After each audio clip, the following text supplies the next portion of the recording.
There are a lot of ways to approach builds in Diablo 2, and even in my favorite class, there are no exceptions. So today we're going to look at one flavor of the Poison Necro, the Lazybones Poison Necromancer. It's one of my personal favorite builds for just sitting back and chilling with, that can easily travel to any area in the game comfortably without any stress. If you want to see the more nuanced varieties of this build, get subscribed since I will be giving them each a dedicated place on the channel. The goal of this build was to make a character that I can farm with while listening to streams or reading articles without the need to worry about dying in most places, but also not sacrificing killing speed or magic find values when we want them. And needless to say, it is probably the best build for that function, since you can wipe an area clear and then do cleanup in short order with minimal skill juggling or effort.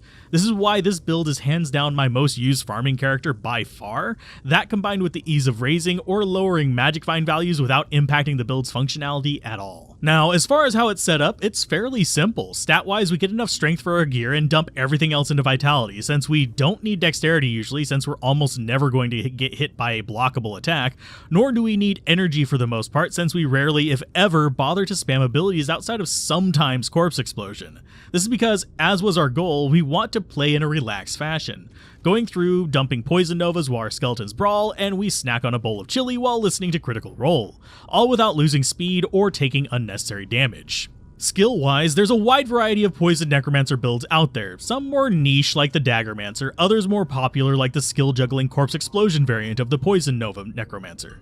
But since we want to relax, we're going to go with the Summoner variant, since the best way to not have to worry about dying is to have a wall of aggressive bony chihuahuas barking at every enemy from here to hell. This means that while we do the standard start of getting Poison Nova and maxing the synergies of Poison Explosion and Poison Dagger, and even get our requisite lower resist to punch through poison immunes, we want to spend the rest of our time looking at the Summon tree.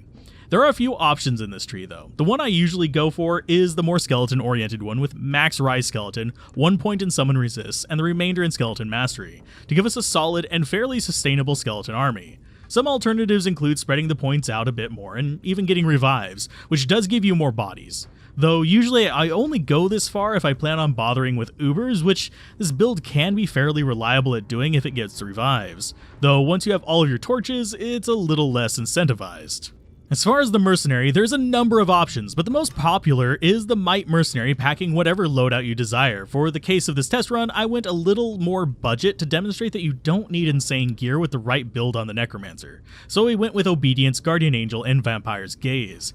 A really budget and reliable, just good option in general, though on the optimal end, you would probably go with Pride and Fortitude with something like Vampire's Gaze or Andariel's Visage on top, since this will increase the punchiness of your skeletons a great deal. Though if you're going Corpse Explosion, an Infinity Mercenary will open up more enemy fire resists, which are half the damage of Corpse Explosion, or if you're a Teleport Fiend, an Insight Mercenary can help you keep mobile by topping off your mana.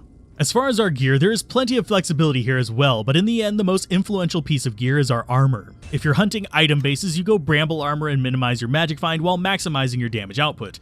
That way you can get more base, just white and gray items. If you're going for uniques though, you want to go with Enigma with its teleport, magic find, and other buffs so you can telestomp bosses and increase your chance of finding uniques from them. For this sample footage, I went with Enigma since it's the more sought after goal, but I have swapped between the two plenty of times for different goals and they both work just fine. The rest of our gear is designed around augmenting our poison damage with plus skills and poison buffs for the most part at least, with Death's Web being the most obvious piece thanks to plus all skills on top of plus poison and bone skills, and stacking in fairly large reductions to enemy poison resist, which means after you've broken an enemy's poison resist with lower resist, this will pull their remaining resistances down to a more tolerable level for dealing with them. Similarly, our 3-part use of Trangul's set gives us big bonuses in this regard too, with the gloves providing a % boost to our poison damage as well as faster casts, and the Trangul shield providing us with even more plus skills and a reduction in enemy poison resist, the latter being part of the bonus for using 3 parts, which means we finally actually have to go with Trangul's belt to give us that third item for the shield bonus. This also provides us with a nice Cannot Be Frozen trait, which, while not necessary for casters, is nice for running around. And as far as parts of the set go, is the easiest to work into our loadout compared to the armor and helmet. Normally, I don't use this personally because I have an insanely good rare Necromancer head and use Arachnid's Mesh here, and if you have the same, you can go with that. but I wanted to give a reflection of what to expect with more realistic gear, since I could play for another lifetime and not find a necro shield like this ever again. As far as our helmet, Harlequin Crest is the obvious choice, and there really is not an amazing alternative for low magic find outside of maybe a good rare circlet, or maybe at a stretch Delirium for +2 all skills. But generally speaking, anything outside the rare circlet and Harlequin Crest would be really low on my list, even though some of them can be kind of fun.